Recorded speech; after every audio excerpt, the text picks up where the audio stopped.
On dirait un étudiant très sage, Christophe Meili, alors gardien de nuit à l'UBS. Mais lorsqu'il sauve de la destruction des documents qu'il remet à la communauté israélite de Zurich, il provoque une véritable tempête. Nous sommes en janvier 1997. J'ai tout de suite compris que c'était une catastrophe, le pire scénario qui puisse arriver. L'impression, je dirais que j'ai eu, si je me souviens bien à l'époque, c'était « Ah, mais on nous cache encore des choses », voilà.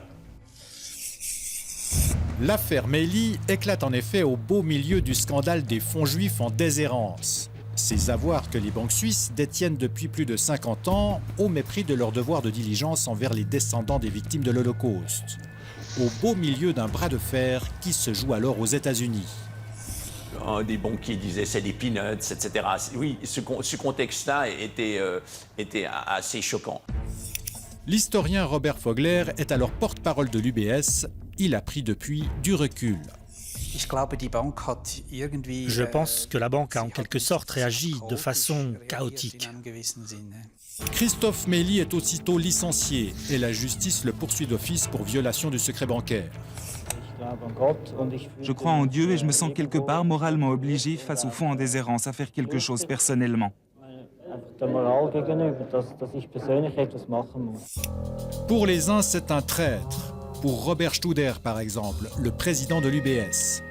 Dass die Gründe, die der Meili bis jetzt angegeben hat für sein Handeln, nicht die einzigen sind. Mais pour d'autres, tel le sénateur américain D'Amato, Christophe Meili est un héros.